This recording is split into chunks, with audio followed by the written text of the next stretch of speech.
Hey there, what's up everybody? It's Lance. I'm Jeremy. And we are Hard to Master, where we take a look at games that are Hard to master, such as My Father's Work from Renegade Games Studios.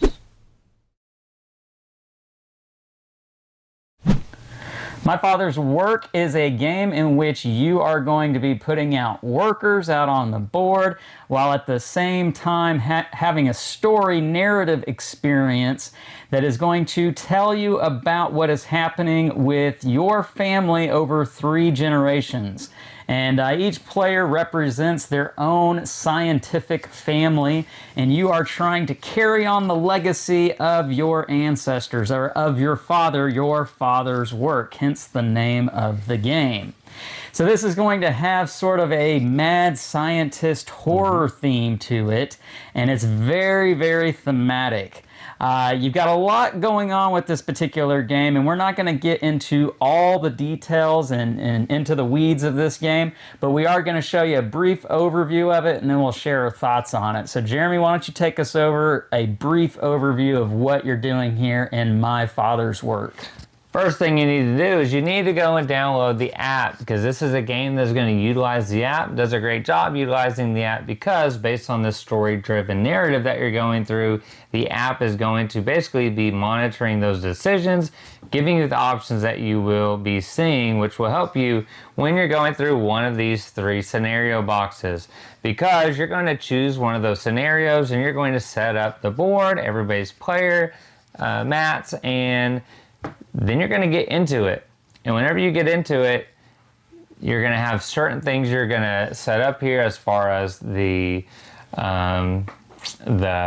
forgot what this is called. There's a creepy track, and you've got the mob. The mob, that's it. And how suspicious they are of everything. Yeah, so the mob is going to be set on a certain place, and this other token will limit it, so it can never go past that.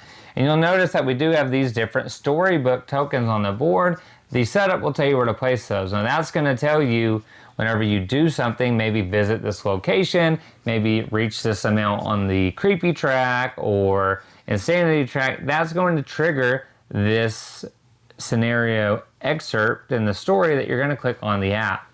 So what are you doing? Like Lance said, you do have a family. I always play with Igor as my hero. He will always be the hero. I will never use anybody else, because he's the lesser known hero of, most, Frankenstein. We could say Quasimodo, whatever you want to call him. He's kind of not a great character for most people when they view him. I love Igor, so he is always my hero. I do have a spouse, and I have a groundskeeper. Now the groundskeeper is only allowed in the beginning to go to your player board to take actions such as performing experiments, doing estate affairs to get money or more experiment cards, or recording knowledge. Now, we'll come back to a couple of these different things here, but let's talk about your servant. Now, your spouse is a servant, sorry, but she acts as a servant in the game. But you can also flip the gender roles there as well. You can make yourself a female and the servant be a male, your spouse be a male. So yeah, you'll take the tray of miniatures and decide between everybody who they want. Usually I just dish out one of each time and let them pick who they want in their different bases. But they're all using similar miniatures. Now, your servants are anything with a circular base, and your spouse is only special as far as that role in a scenario, maybe story element that's going to come out as you play. So your circular bases can go out on the board, but in addition, if you send multiple or here into recording knowledge, those with the X mean that you're going to lose them at the end of that round. So it's much better to send your groundskeeper. Yeah. They don't get afraid when they're working around your mansion. And so it's better for you to maybe use them out on the storybook board. Now, this is a map, and this Atlas book is very similar to games that are using that more nowadays, like Near and Far. It was one of the first ones that kind of really implemented it quite a bit. This one does that too, but this is going to be evolving over the story. So we don't have any spoilers here. We're going to do our very best, and we shouldn't spoil anything for you. But this would be the first page of the cost of disease. If you go to the fear of the unknown, you would flip to that part of the book, and you would set up that page number. Same for a time for war. Now, you're only going to have limited buildings here, but as you go, this is going to develop. You're going to see buildings removed, buildings have upgraded actions, new buildings get built, things like that based on what you're doing in the town. And the storyline too is that you're going over 3 generations. So with that, time advances and there's new technologies, new buildings, and it looks a little more modern than what you see here. It looks very colonial-esque. So in the beginning, you're going to either be randomly given, or you could choose if it's early on, or however you all decide. But you're going to be given your grandfather, essentially, your father's masterwork, and by the end, it's your grandfather or great-grandfather. So you're going to have this, and this one is immortality. You'll notice that it says you need an A, B, and C. So 1A, 2B, and 3C experiments completed before you would be able to complete your grandfather's, great-grandfather's, whoever's, someone in your family's masterpiece. Now, if you get some, they're not as bad. Now, the one I had with the giant spider chariot was very damaging for me because it added a lot of insanity. Insanity is okay to use, but it essentially will cause people to leave you and get lost in your quest. In addition, you will get these insanity cards, and if you have multiple of those, you get these malformation cards, which are really bad, and they will cost you points at the end. So when doing this giant spider chariot, it's very tough, and you're getting really creepy and really insane doing it. Yep. And I could have completed it, but I would have lost. I would have netted negative 10 points. More than it does help you. Whereas immortality doesn't have that insanity, so it's a little bit nicer to complete, but there's going to be different requirements.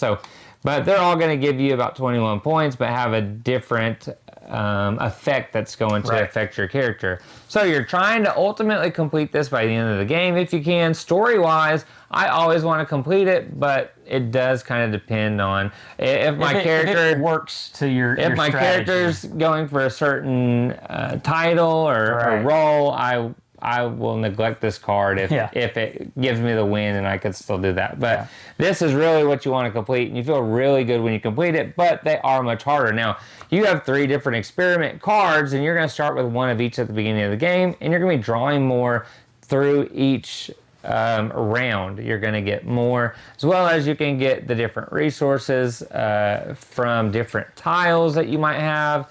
Different at the beginning of each round, you're going to get 3 money, and money can be really tight. Close up of these resources, because those resources are really cool. And we do have the jars. Now, I did put slime in mine if you want to know how to do that, which I still don't know if it's a great decision or not. I'm trying. People tell me it's going to dry. I wish it would dry today so I could lay them on their side and just see what happens, but they're still not dry. So you ruined this game. No, I mean, they're really cool. I don't see them they are pretty cool. I don't know if you guys can see I don't these see them drying out. I left the purple ones, but they're pretty sweet. But yeah, so check that out on Instagram if you want to know how to slime those easier, because slime is way stickier than I thought it was going to be. And those are supposed to be chemicals. That's where the theme of that fits into the game. So you have chemicals, coins, you have bodies, animals, gears. Yeah, you gotta see these coffins that represent the dead bodies. I mean, that's pretty. In addition, you have the chemicals, and then you have different knowledge cubes. So you're using all of those resources to complete these experiments, because if I had an A's are generally easier. Usually, they're not going to require any previous. They're not going to require any previous. Yeah, no requirements really to get that done. Any previous experiments to be done. Just takes a chemical to complete this. So whenever you do that, you're going to gain the point total here. In addition, you would gain this benefit. Now, sometimes it's benefits like knowledge cubes. Other times, like we said on this masterwork, you're gaining insanity and creepy, which can be good because you may have a card that says be the creepiest. But look how many points you're getting too here. You're getting a ton of points getting those more punishing cards. That's still a very difficult one. Oh, we'll talk about why I chose that one. I was happy for that one at the end. But it's kind of a lineage thing. So it's a combination of first game, second game, third game. Igor's a long line of Igors. So it's going off the deep end. In other words. But so you want to complete those. So if you have the A, now one thing to remember is at the end of the generation, you're not going to keep any of these Right. coins, any of these resources, unless you have upgraded building tiles that are going to allow you to save them for the next round. So same with experiments. You're going to save one completed experiment unless something allows you to do that different. You're going to tuck it under. So saving that B might be easier in the first round because I can then do an A. I've got an A and a B because A's are a little easier. And now you get then the C's. work toward the C's. Doing another B, you get that C. So. I do think it's important to note that you are going to be placing your workers out one at a time, and once you're done with your workers, or you could pass early if you wanted to. I don't know that would ever be advantageous to do that. But once everybody passes, that's what ends the round and moves it from early to middle or middle to late. And then once you complete the late, that's the end of the generation. Now, so you're wanting to do that because, and this space we neglected here earlier on the board, performing experiments, is where you're going to go to do that. You want to send yourself, or hero as I call it, and you're also going to send maybe a groundskeeper. You could send servants. It takes 2 in the beginning, unless the story or anything changes that, and you're going to lose them. Yeah. So I have done that. It all depends on what my goals for that round are, because knowing you're going to lose those resources, Maybe right at it the may end of a be better generation. because you're going to lose those additional servants and groundskeeper that you may get in the beginning of the round or throughout the rounds. You're going to lose them for the next generation and go back to your starting 3 miniatures, unless again you have something upgraded. Yeah. So you want to record this knowledge because it's going to allow you to not only discard cards and gain more cards, but spending those knowledge cubes in that way is going to allow you to upgrade that knowledge. Down these then tracks. the next time I do an experiment, I can count it as if I already have those, because those B's and C and Masterpiece Experiment, they will require you to have certain knowledge. And if you don't have it saved on your board because you've upgraded that knowledge and recorded it, then you're going to have to spend these cubes. So it's a nice balance of having to save it and spend it. It's just, do you have the workers to go? Right. I mean, it's very Euro-y, very worker placement and story driven. Now, a lot of these places on the board, we said you'll go and get resources, but you can gain creepy and move the mob by doing that at different locations. Some things may do insanity and different things based on how the board lays out for you, but you can usually go to the church in addition, pay coins, and move your creepy track back. So that is one thing you can do. Other spaces are going to allow you to gain these resources or these knowledge cubes, or you could even buy building tiles, which you'll spend here. Now, if somebody already went there, you're going to have to pay a coin, no matter how many people are there, even including yourself. But you can place any of the same based figures when you place them out. So if I had these 2 servants, I could place them here and gain 2 chemicals at the same time. So I do want to manage my workers as well in addition. Now, if you send yourself, you don't have to pay that cost for going where other people are, and you can perform that action at most locations unless it says one time. You could resolve that location twice to gain double of the resources, or if you had a place that had multiple options, you could pick, one of each, or depending on if it was 2 options, you could pick one of each. Right. So that's generally what you're doing. You're going to do round 1, round 2, round 3. I did it on the iPad. I guess you could do the phone, but that app is going to tell you to do things, and if certain things happen in your game, then you would click it. Some things are to be read aloud. Some things are to be read in secret. Not everything is going to auto read with a voiced actor. A lot of the stuff Some of it will, though. But the majority of it you're going to be reading, and so a lot of times you'll read very quickly, like I do, to try to get through it, because, and we'll talk about it more in our thoughts and review portion, which is real close. We're almost there, really close. And that is, this is a longer game. Yeah. It's no secret if you know anything about this or been watching reviews, it is longer. And I don't mind a longer game as long as we're having fun. And we'll tell you if we were having fun and if it was worth the time or if it wasn't. And so that's what you're doing in this game. You do that 3 rounds, then you kind of reset a bunch of things. The iPad will tell you if you're going to introduce new story elements as you're going through that. Then you do the second and third generation. And again, the one thing that, well, let's just get into our thoughts so we can tell more about it. We didn't put out the vanity tiles. There are certain tiles that you can get by upgrading your knowledge all the way, and when you do that, they'll go in here, and they're more end of game point focused versus action focused, and they can be really powerful, gaining benefits throughout the game. So all in all, this is your player token that we haven't shown you. So when you're looking through the box, this is your point tracker, so make sure that you get that there for points, and it's going to be looping around, and you do have your 50 and 100 point tokens that you can gain when you're like me and you get all those points. So hey, I got it all the way around. I've made a lap. You got...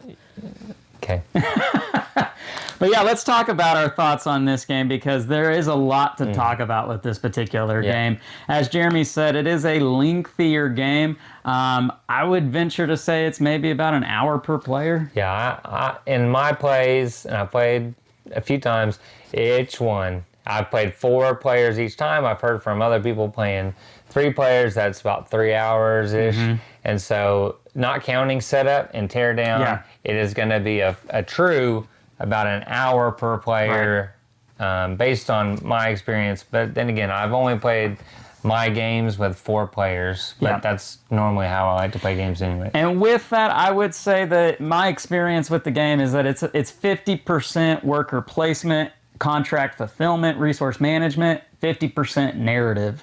And when I say narrative, I don't want you to think, oh, well, I'm reading page after page after page, or scroll after scroll after scroll. It's not just that, because a lot of the things will have not mini games necessarily, but there'll be these things that pop up and it'll ask you a question. Do you pick A or do you pick B? C or D even, and what you pick might influence what you read next, or what somebody did earlier in the game, an achievement that they made has an effect on what happens when you get to read something later on in the game.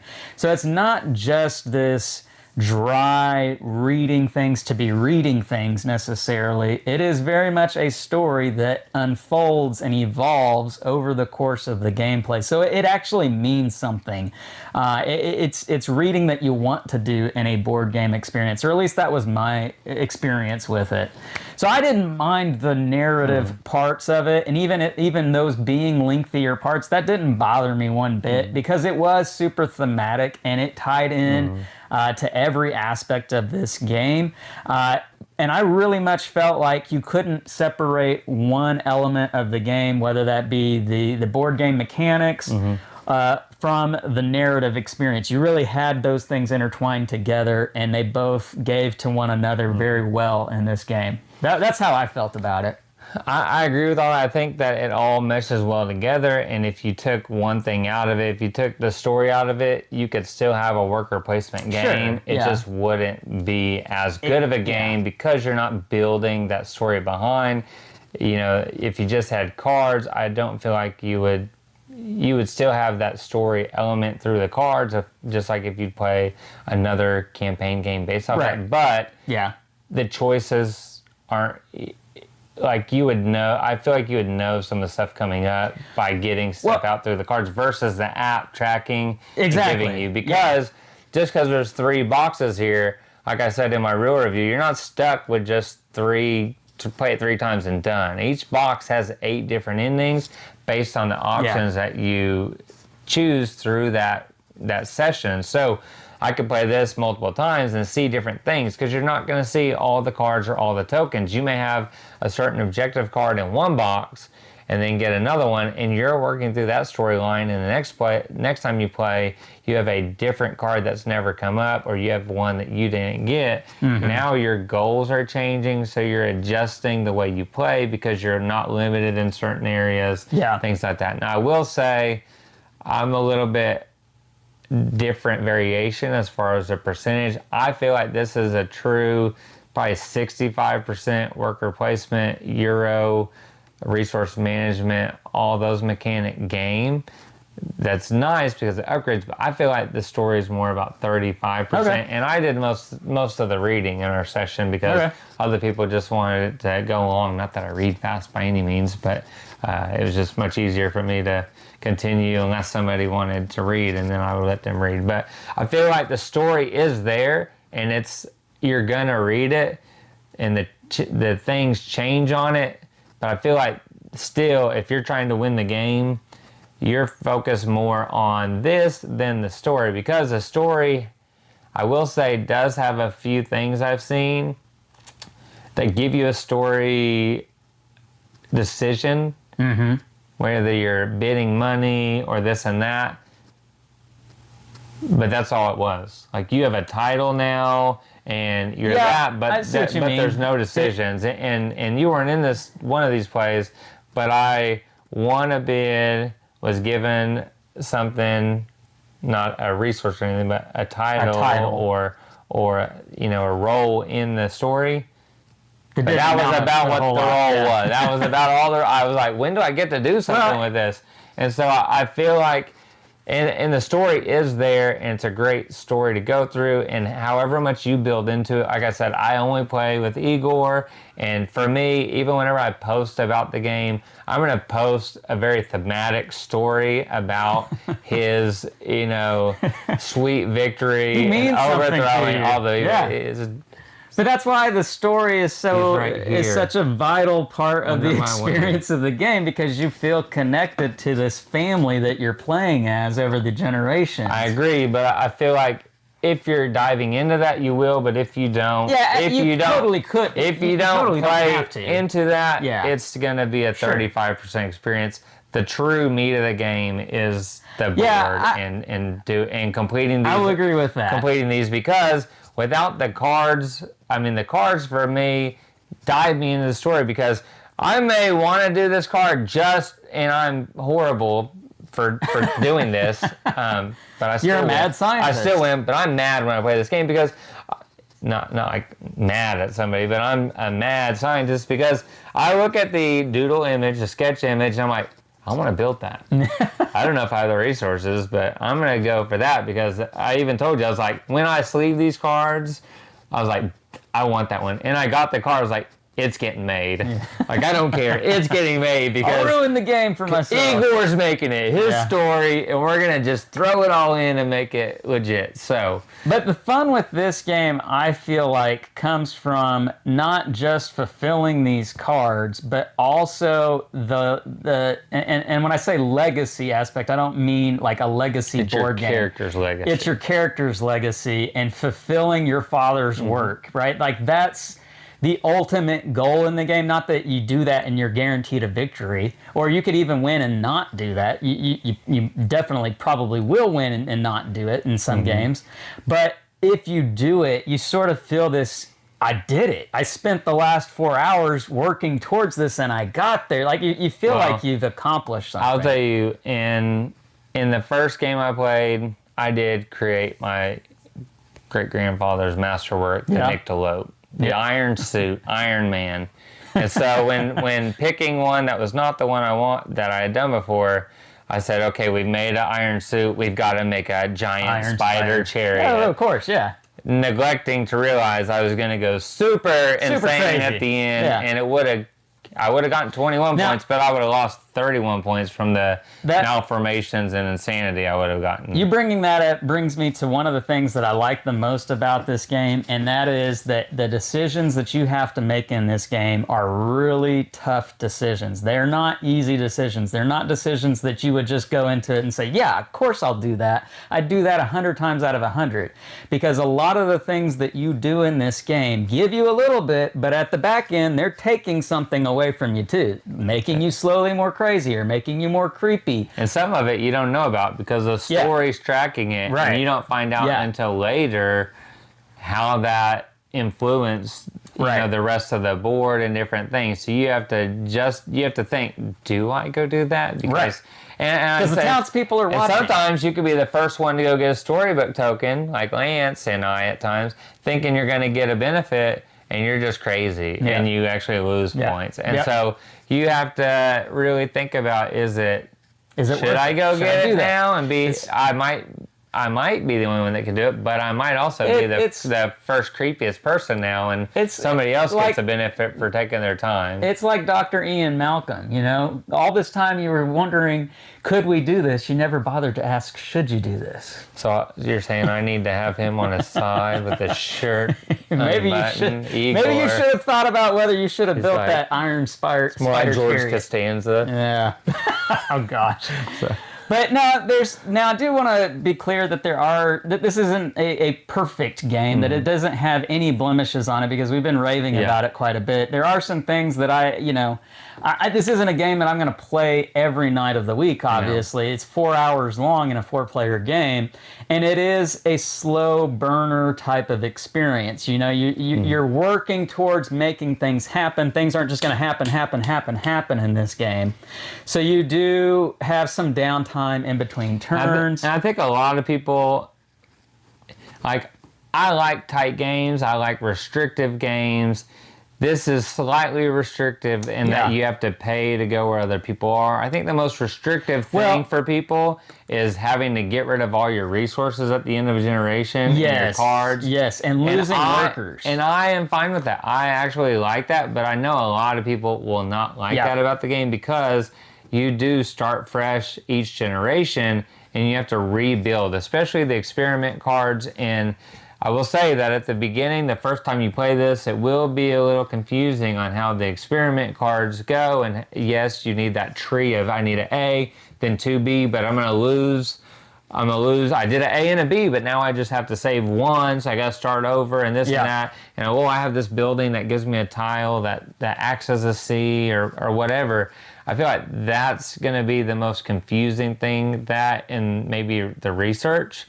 The experiment side of it really is the side that's going to be the most confusing for new people in your first game. But once you get it, it makes sense. And if you don't mind restrictiveness in games and tightness in games, and that is slightly punishing that you're losing everything, so you really want to be super efficient, the best that you can, so you're not wasting stuff, you know. And if you're okay with that, I think you like that. Now, this is a game that comes like this. So the only thing I did to upgrade this was put some slime in jars. And you don't even have to do that. You can leave them clear. You might put glue like other people suggested, and I probably should have done. But it's cool. And I'm a 90s. You know, really, the prime of my life was probably in the 90s. So, you get an idea. I mean, are you kidding? The 90s was amazing. I mean, that's what Roosevelt's is all about. This is 20 years ago now. I remember the 90s. It was a good era. And I try to bring the 90s back as much as I can. Slime in jars. So you don't have to upgrade a bunch of stuff. It's a deluxe game, and you know that getting into it, to me, it's worth the money. Yes, you're getting 3 scenarios, but you can play them over and over, and you're going to see things you never saw. Yeah. The Atlas book, I mean, you're not going to see every page in there. You skip pages depending on, how you're building this town and the story. The app is free. The app works. I've not had any crashes or things I didn't need. Almost everybody that I've played this with loves it.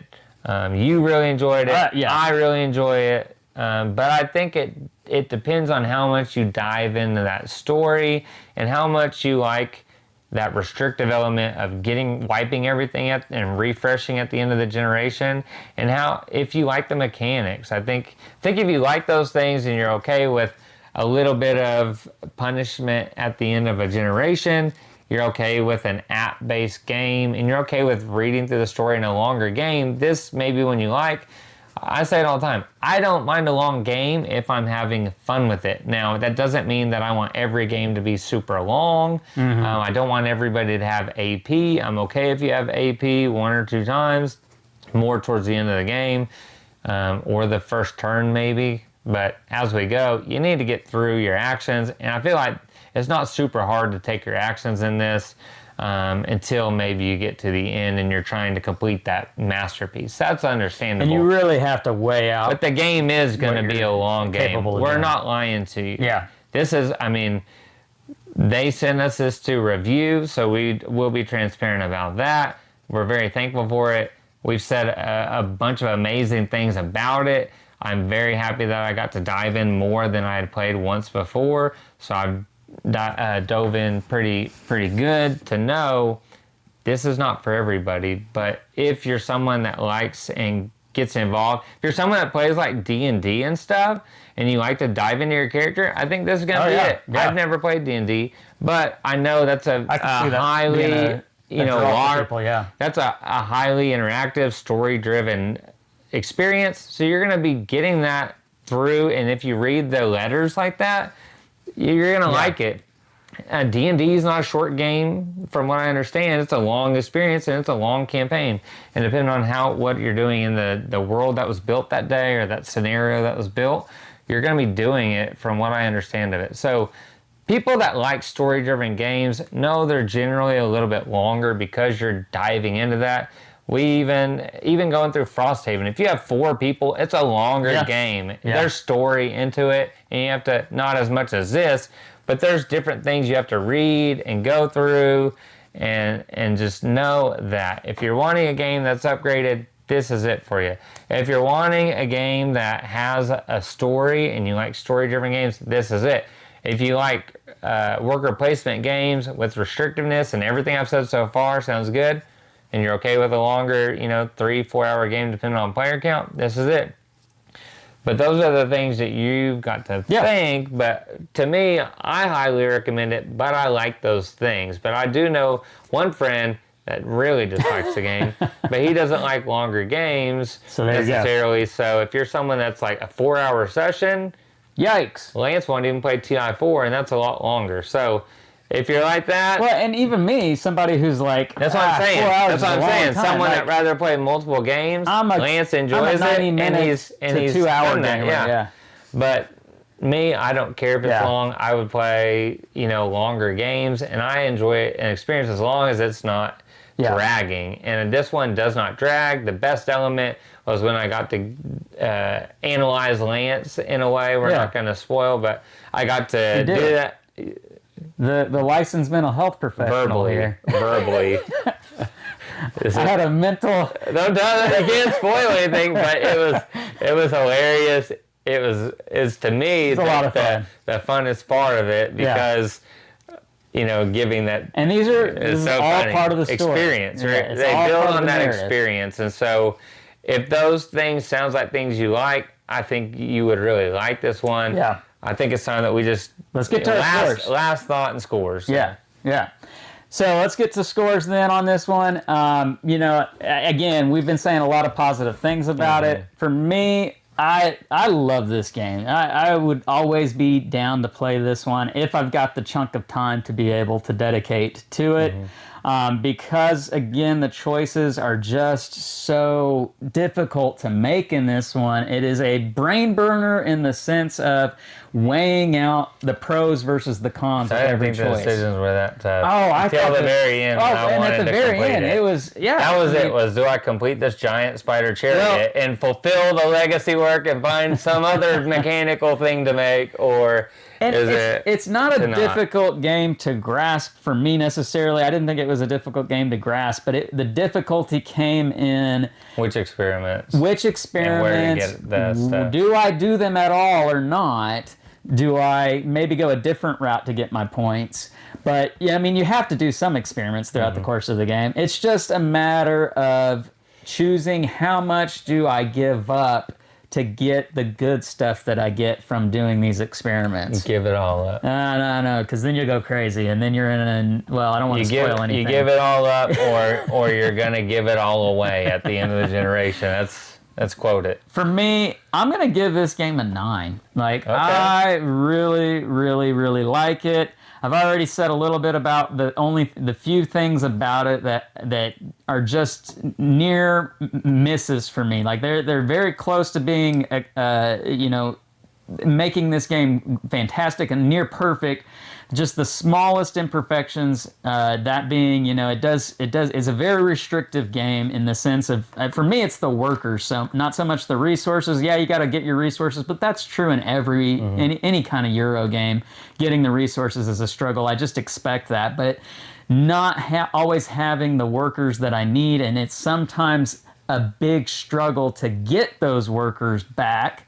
And sometimes you can't even get certain workers, just depending upon that scenario. So you're already at a loss when it comes to that sort of thing. But just, having to find a way to get out around that roadblock is still a fun experience. So it's not even a negative that really knocks the game too far for me. It just makes it that more challenging, that more fun. So that's kind of where I'm at with it. I'm going to always be down to play this thing if I've got the time to do it. So solid 9 for me is where I'm at. I'm going to be slightly lower, surprisingly. Wow. I do really enjoy this game a lot, but I will say there are some things that are a little bit more luck-based in it. The experiments that you draw and you would want to get more. Someone can get easier experiments or certain types. I know in some games I'm stuck with the same type, which is okay if that comes up, but then you have to use certain cubes, so it makes it really difficult to synergize at times based on what cards come out. Same with the building tiles. Someone can luck into the building tiles that are a little bit more beneficial for saving things or getting that can be true too. Or getting the C that you need. So there are, and like especially this insanities and malformations, you can get one that can be really bad for your plan that's been going on, and you just draw it at the end of the game. That can really butcher you, and you had nothing you could do about it. So there are those lucky card draw elements that I see in a lot of card games, and that's fine. But the game's still a lot of fun. It is long, and I don't mind a long game. I know a lot of people will, so I will take that slightly into my account for my score, because when I'm playing with other people, I got to make sure they want to play the game too. Otherwise, it's not one that I'm going to solo. I would need other people to play it, because would be too much for me to set up and play and spend the time to solo. Personally, I like shorter, easier to set up, quick solo games where it's a win or lose. So this one for me is probably an 8.5. Okay. Again, I love what they've done. I love the story. I like how the app works. I haven't had any force closes and app issues. I like all the deluxeified components, and that I really only had to upgrade the chemicals a little bit personally. It's not anything you have to do in your copy. I like that there's 3 scenarios. I will say, even though there are new components and new ways the story will unfold, I wouldn't want to play the same story back to back, because I don't feel like that would be enough variation in a back-to-back session. I feel like I would want to go through and then maybe go back to different ones to see it and never play the same one again, because ultimately the story and the map and everything is going to be very similar. It's just different aspects of it will change, and some components may come out again and some wouldn't. So I do take that into account when I'm giving it 8.5. 8.5 is a great score still. I do really like it. I would be down to play it again as long as we had time and could get to the table at that time. But those are little things that I've noticed personally for me, not to say that people that aren't going to want to play it based on what we already said, that it wouldn't affect them probably. But if you're someone that feels that cards are as luckier, way luckier than dice like me, well, that's my main deal is the draw. That's the hill he's gonna die. The draw market of cards and tiles. But other than that, I think it's super solid, and the amount of effort you put into the story is going to make the biggest difference. So. Well, there you have it, guys. That's the long and short of it with My Father's Work. It's from Renegade Games Studio. Leave us some comments down below. Let us know what you think about this particular game. If you like this video, please, please, please hit the thumbs up, subscribe to the channel, and hit that bell icon to be notified of all of our great new content. I'm Lance. I'm Jeremy. And we are Hard to Master, where we take a look at games that are hard to master. We'll catch you next time. See ya.